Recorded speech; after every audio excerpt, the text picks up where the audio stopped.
अस्सलाम वालेकुम दोस्तों। हम चलते हैं अपनी दूसरी वीडियो में और अपने अगले टॉपिक की तरफ। जैसा कि हमने देखा था कि हम ये अपना न्यू पेज कैसे बना सकते हैं या कैसे ऑन कर सकते हैं। आगे देखेंगे कि इसकी प्रॉपर्टीज़ क्या होती हैं न्यू पेजेस की। मींस के हम न्यू पेज में कौन कौन सी ऐसी चीज़ें हैं, कौन कौन से ऐसे ऑप्शंस हैं जिनको हमें ध्यान में रखना होता है। हम चलते हैं दोबारा वही अपनी क्रिएट न्यू वाली विंडो पर। ये सारे ऑप्शंस हमने देखे थे कि यहाँ पर ये वाले जो वेब के या प्रिंट के साइजेस होते हैं। ठीक है, अब चलते हैं हम अपने इस पोर्शन की तरफ या इस एरिया की तरफ। सबसे पहले पहले हमारे पास ऊपर आ रहा होता है प्रीसेट डिटेल्स। प्रीसेट डिटेल में यहाँ पर हमारे पास सबसे पहले पहले लिखा हुआ है कि हम अपना प्रोजेक्ट का नाम यहाँ पर लिख सकते हैं, प्रोजेक्ट के नाम को सेव कर सकते हैं। अब जैसे हम लिख देते हैं यहाँ पर टेस्ट, यहाँ पे लिख देते हैं क्लास 1। ठीक है, अब ये क्लास 1 के नाम से फाइल बनेगी। आगे है ये विड्थ और हाइट, मीन्स के कितनी विड्थ और कितनी हाइट होनी चाहिए हमारे उस आर्टबोर्ड की या उस पेज की। अगला, इससे विड्थ और हाइट को देखने से पहले आगे देखते हैं पॉइंट्स या ये जो हमारे पास मुख्तलिफ एक ऑप्शंस मिलते हैं इसके, उसको देख लेते हैं।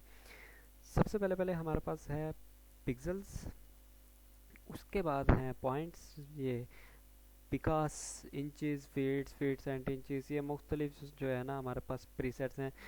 फिर भी आपकी आसानी के लिए मैं आपको बताता चलूँ कि आपके जो यूज़ में ज़्यादा प्रीसेट्स आने वाले हैं वो हैं फीट्स या इंचज़। अगर आपने जो कहीं प्रिंट के लिए काम कर रहे हैं, अब प्रिंट और स्क्रीन का में क्या फ़र्क है उसको अब देखते चलें कि प्रिंट में वो हर चीज़ आती है जिसने प्रिंट होना होता है, वो चाहे कागज़ के ऊपर हो, पैनाफ्लेक्स के ऊपर हो, या उसके बिल बोर्ड के लिए हो, किसी चीज़ के लिए भी हो, उसको हम कहते हैं प्रिंट का डिज़ाइन या प्रिंट मीडिया वाला डिज़ाइन। अच्छा, अब उसके लिए क्या चीज़ें होती हैं। अब जैसे आपने मिसाल के तौर पर आपने किसी बिल बोर्ड के लिए कोई डिज़ाइन बनाना है या किसी घर की दीवार पर कोई डिज़ाइन प्रिंट करवा कर लगवाना है, तो उसके लिए क्या होता है कि आप सबसे पहले पैमाइश करते हैं इंची टेप से।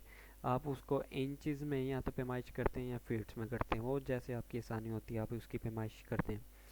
जैसे ही आपकी पैमाइश कंप्लीट होती है, आप उतनी पैमाइश का फिर आपको एक आर्ट बोर्ड चाहिए होता है या एक आपको पेज चाहिए होता है जिसके ऊपर आपने वो सारी डिज़ाइनिंग करनी होती है। ठीक है ना, तो उसके लिए ये हमारे पास यहाँ पर ऑप्शंस दिए हुए हैं कि अगर आप फीट्स के अंदर पैमाइश कर रहे हैं तो आप यहाँ पर वो फीट लिखेंगे कि कितने फुट जो है उसकी विड्थ थी और कितने फुट उसकी हाइट है। उसके अलावा इंचज़ हैं कि आप यहाँ पर इंचज़ लिखते हैं कि अब ये देखिए 8.5 इंच विड्थ इंचज़ और 11 इंच जो है वो हाइट। ठीक है, ये आपको बेहतर पता है इंची टेप वगैरह की पैमाइश का। ठीक है, तो मैं आपको इसके ऊपर ज़्यादा टाइम नहीं आप लोगों का ज़ाया करूँगा। अभी हम चलते हैं पॉइंट्स के अंदर। जब हमने करना है स्क्रीन के लिए काम, स्क्रीन के लिए काम कुछ भी हो सकता है, उसमें थंबनेल हो सकता है, पोस्टर हो सकता है, लोगो हो सकता है, वो सारी चीज़ें जो कि हमने स्क्रीन पर देखनी है या स्क्रीन पर यूज़ करनी है। ठीक है, वो सारा काम होता है स्क्रीन वाला काम या स्क्रीन के लिए काम। तो जब भी हमने स्क्रीन के लिए काम करना है तो कोशिश करनी है कि पॉइंट्स को सिलेक्ट करना है। ठीक है, हमारा यहाँ पर पॉइंट सिलेक्ट हो, उसके बाद हम यहाँ पर अपनी विड्थ और हाइट डालते हैं। अब जैसे मिसाल के तौर पर मैं यहाँ पर विड्थ दे देता हूँ 500 और हाइट दे देता हूँ 1000, जस्ट आपको आप लोगों को समझाने के लिए। अभी मेरा पेज कैसा बनेगा कि मेरी जो हाइट होगी वो इसकी लंबी होगी और जो विड्थ होगी वो छोटी होगी, और मेरा पेज बनेगा पोर्ट्रेट के अंदर। पोर्ट्रेट साइज़ जो होता है, लंबाई वाला साइज़ जो हमारे पेपर वगैरह के साइज़ होते हैं स्कूल के, कॉलेजेस के, उसको कहते हैं पोर्ट्रेट साइज़। अभी जो मेरा पेज बनेगा वो पोर्ट्रेट साइज़ का बनेगा। अगर ओरिएंटेशन में देखें तो यहाँ पर भी पोर्ट्रेट सेलेक्ट हुआ हुआ है, ये लैंडस्केप वाला ऑप्शन जो है ये अभी सिलेक्ट नहीं है।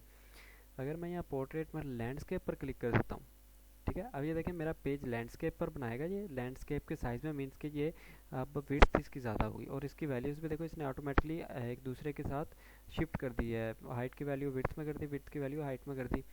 ठीक है ना, ये अब जो मेरा पेज बनेगा वो इसमें लैंडस्केप में बनेगा। अब ये सारे ऑप्शंस को स्किप करते ही मैं आप लोग को एक बार तो आप पेज बना के दिखा दूँ दोनों साइज़ में। अभी हम जो है पहले जो है ना पोर्ट्रेट को सिलेक्ट कर लेते हैं और अपने पेज को क्रिएट करते हैं। हम देखो मेरी विड्थ और हाइट की वैल्यू आप आपस में दोबारा से चेंज हो गई है। क्रिएट पेज करता हूँ तो ये देखो मेरा एक पोर्ट्रेट में पेज बन गया। और इसकी देखो एक अलग से आगे लेयर बन गई। पहले अनटाइटल्ड 1 की लेयर थी, यहाँ पर जो नाम लिखा हुआ है मीन्स के यहाँ पर मैंने कोई भी नाम इसको नहीं दिया था। आगे क्लास 1 के नाम से आ गई है, मीन्स के मैंने इसको आपके सामने कि क्लास 1 लिखा था तो ये क्लास 1 के नाम से इसकी लेयर बन गई। अभी देखो ये पोर्ट्रेट में है। दोबारा से मैं फाइल पर जाता हूँ, न्यू पर जाता हूँ, यहाँ पर मैं सिलेक्ट कर लेता हूँ अब लैंडस्केप। लैंडस्केप पर क्लिक करके जैसे ही मैं क्रिएट करता हूँ तो ये देखो मुझे अब उसने लैंडस्केप में पेज बना कर दिया। उम्मीद है कि आप लोगों को इस चीज़ की, इतनी चीज़ की समझ आ गई होगी, आप लोगों को इसके बारे में पता चल गया होगा कि मैं ये क्या चीज़ आप लोगों को बताने जा रहा हूँ। छोटी छोटी वीडियोस मैं इसलिए बना रहा हूँ ताकि आप लोगों के लिए समझने के लिए टाइम हो, छोटी छोटी चीज़ें देखें और उसकी प्रैक्टिस करें ताकि आप लोगों को अच्छे से समझ आए कि मैं क्या कहना चाह रहा हूँ। उम्मीद है कि आप लोगों को इसकी भी समझ आई होगी कि ये जो वैल्यू चेंज होती हैं ये कैसे होती हैं या ये इसका काम क्या है। बाकी अगली जो चीज़ें हैं वो हम अगली वीडियो के अंदर देखते हैं। तब तक के लिए अल्लाह हाफिज़।